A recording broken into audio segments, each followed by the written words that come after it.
Saudações a todos, o meu nome é André, sou professor de Hidráulica da Escola Politécnica da UFBA. Ao final desta aula, você deverá ser capaz de dar definições de tensão superficial, ângulo de contato e capilaridade, calcular a altura de ascensão ou depressão capilar em tubos. Uma imagem muito conhecida e interessante quando se pensa em tensão superficial é essa que mostra mosquitos apoiados sobre a superfície livre da água. A capacidade portante da superfície da água não está restrita apenas aos mosquitos. Uma lâmina de aço, que é aproximadamente 8 vezes mais denso que a água, não submerge quando posicionada cuidadosamente sobre a superfície da água, como pode ser visto com esse vídeo. Uma segunda lâmina, sem os cortes centrais existentes na primeira, não pode ser suportada da mesma forma. Por que isso acontece? Vejam essas gotas de água.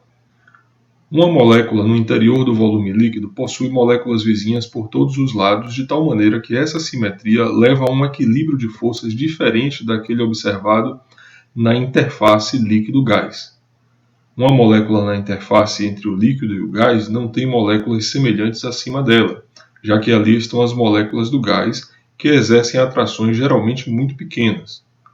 Por isso, a superfície age como se fosse uma membrana elástica sob tensão. A força de tração é resultante das atrações moleculares e causa a tensão que atua no sentido paralelo à superfície do líquido. A intensidade dessa força por unidade de comprimento é o que denominamos como tensão superficial, representada aqui com o símbolo σS.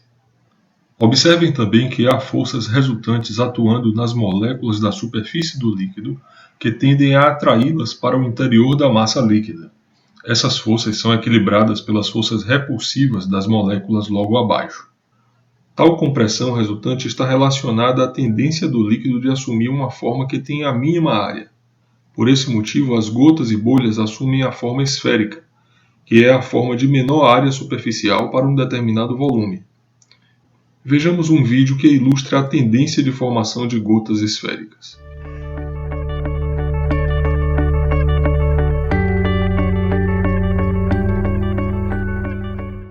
Com o intuito de compreender melhor a tensão superficial, considere o seguinte aparato experimental composto por um arame móvel que pode deslizar ao longo de um arame dobrado.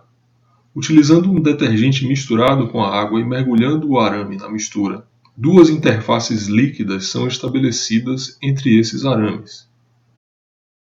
A lâmina líquida tende a puxar o arame móvel para dentro a fim de minimizar a sua superfície. Observem que é necessário aplicar uma força no sentido oposto para deslocar o arame contra esse efeito. Com isso, há o aumento da superfície pela migração de moléculas do interior do volume líquido para a superfície. Esse experimento nos fornece uma interessante interpretação do significado de tensão superficial. Aqui estão desenhadas as duas superfícies, os arames, a força F e o deslocamento que ele provoca, ΔX. Em um corte do arame, podemos ver que no sentido contrário de F há duas forças decorrentes da tensão superficial, iguais a σS vezes B. O trabalho W realizado por F é F vezes ΔX. Para a condição de repouso, o somatório de forças é igual a zero, portanto F é igual a 2 vezes σS vezes B. A área adicional produzida com a realização do trabalho é ΔX vezes B vezes 2.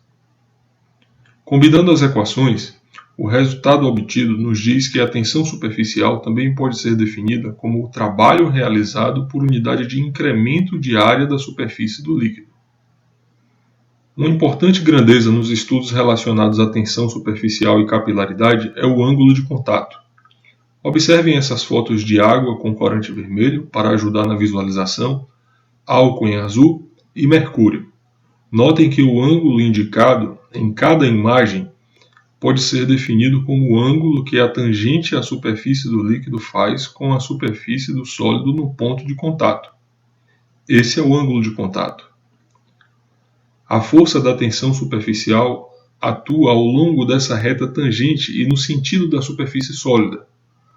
Quando o ângulo de contato é maior que 90 graus, como ocorre para o mercúrio, o líquido não molha a superfície, ao contrário dos demais apresentados. Notem a formação de meniscos quando os líquidos são colocados em contato com o ar dentro de tubos de vidro. À esquerda é observado um menisco com a concavidade voltada para cima, tal como ocorre com a água. À direita, o menisco do mercúrio tem a parte convexa voltada para cima.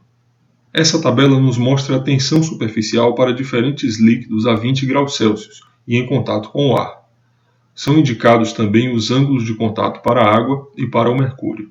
Com esse gráfico, podemos ver como a tensão superficial da água varia com a temperatura. Vejamos a realização de mais um experimento. Dessa vez, 4 tubos de vidro com pequenos diâmetros terão suas extremidades inferiores colocadas em contato com a água. Podemos notar que quanto maior o diâmetro, menor a altura de ascensão capilar. Na interação entre as moléculas de água e do vidro se desenvolvem forças de adesão ou adesivas, diferente das forças coesivas que ocorrem nas interações líquido-líquido. A magnitude e a direção da força resultante da tensão superficial contra uma superfície sólida depende do líquido, do sólido e da presença de um gás, vapor ou líquido secundário. Considere o desenho apresentado. É possível ver a indicação do ângulo de contato θ, o raio do tubo R, a altura de ascensão capilar H, o peso do líquido W e a força de tensão superficial, que é igual a 2 vezes π vezes R vezes a tensão superficial. O peso do líquido dentro do tubo, acima do nível da superfície livre do líquido no reservatório, é m vezes g. A massa m é igual à massa específica ρ vezes o volume.